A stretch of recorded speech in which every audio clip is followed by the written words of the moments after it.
அனைவருக்கும் வணக்கம். நம்முடைய மாடர்ன் சர்வேயின் தமிழ் யூடியூப் சேனலில் டிஎன்பிஎஸ்சி மூலமாக வெளியாகக்கூடிய வேலைவாய்ப்பு மட்டும் இல்லாமல் அந்த வேலைவாய்ப்புகள் எங்கெங்கே நீதிமன்றங்களில் எப்படி இருக்குது அப்படிங்கிற அந்த முக்கியமான விவரங்களையும் நம்ம அப்லோட் பண்ணிட்டே இருக்கோம். அது உங்கள் எல்லாருக்குமே தெரியும்.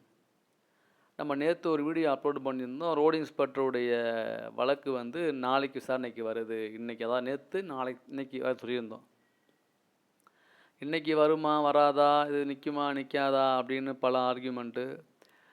ரோடு இன்ஸ்பெக்டர் எக்ஸாம் நான் எழுதி நாங்கள் இது அப்படின்னு ஏகப்பட்ட கமெண்ட்டில் அவங்களுடைய கருத்துக்களை பதிவு பண்ணுறாங்க. எல்லாமே நியாயமான கமாண்டு தான். ஸோ இப்போ என்ன பண்ணுறது, ரோடு இன்ஸ்பெக்டர் இன்றைக்கி வழக்கு விசாரணைக்கு வந்துச்சா அப்படின்னா இன்றைக்கும் வரலை. இந்த வழக்கு 5 நாளுக்கு ஒத்தி வச்சிட்டாங்க. எப்போ கம்மிங்க 5th. ஸோ ஏப்ரல் 5ஆம் தேதி இந்த வழக்கு மீண்டும் விசாரணைக்கு வருது. அன்னைக்காவது உள்ளே போகுமா அப்படின்னா நம்ம சொல்கிறது தான் நமக்கு தெரியாது. அது அன்னைக்கு அந்த கேஸ் எத்தனாவது சீரியல் நம்பரில் வருது அதை பொறுத்து தான் முடிவு பண்ணணும். அந்த அந்த அந்த வழக்கு விசாரணைக்கு வரும்போது யார் இருக்காங்களோ அவங்க தான் முடிவு பண்ணணும். அப்புறம் கமெண்ட்டில் போட்டிருந்தாங்க, இப்போ எலெக்ஷன் போய்கிட்டு இருக்குது, அதனால் தீர்ப்பு யாருக்கு வந்தாலும் எலெக்ஷனை பாதிக்கும் அப்படிலாம் கிடையாது.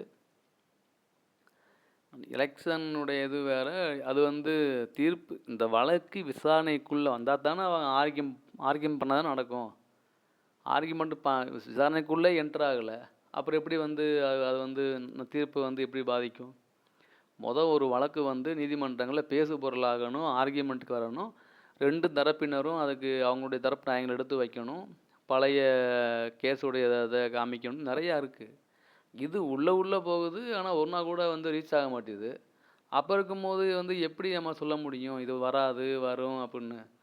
அதனால் யார் என்ன சொன்னாலும் நம்பாதீங்க. நீதிமன்றமும் டிஎன்பிஎஸ்சியும் சொல்கிறது தான் உண்மை. ரோடு இன்ஸ்பெக்டர் கேஸ் போய்கிட்டு இருக்கு. அது 5ஆம் தேதி கூட உள்ள ஹியரிங் வரலாம். பல ஹியரிங்கை இந்த ரோடு இன்ஸ்பெக்டர் பார்த்துருச்சு. ஒவ்வொரு ஹியரிங்கும் நம்மளும் அப்டேட் பண்ணிட்டே இருக்கோம். ஏன்னா இதை நம்மளை பார்த்து இந்த ரோடு இன்ஸ்பெக்டர் கேஸ் எப்படி இருக்குன்னு அப்படின்னு ஃபாலோ பண்ணுறதுக்கு பல ஃப்ரெண்ட்ஸ் வெயிட் பண்ணிட்டுருக்காங்க. ஸோ நம்ம சொல்கிற கருத்து என்ன அப்படின்னா, ரோடு இன்ஸ்பெக்டருடைய வழக்கு இன்றைக்கி என்ட்ரு ஆகலை. ஸோ 5ஆம் தேதி தள்ளி வச்சுருக்காங்க, அவ்வளோதான்.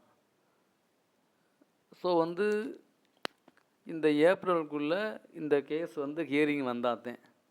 இல்லை அப்படின்னா மே மாதம் சம்மர் ஹாலிடேவாக போயிடும், கோர்ட்டு இருக்காது. அப்போ ஜூன் மாதம் தள்ளி போயிடும். அதனால் மேபி இந்த மந்த்துக்குள்ளே ஹியரிங் ஏதாவது ஆனாத்தேன். அது ஹியரிங் வருதா வராமல் போதான்னு நம்ம அடுத்து வரக்கூடிய நம்ம ஹியரிங்கில் பார்ப்போம். தேங்க்யூ.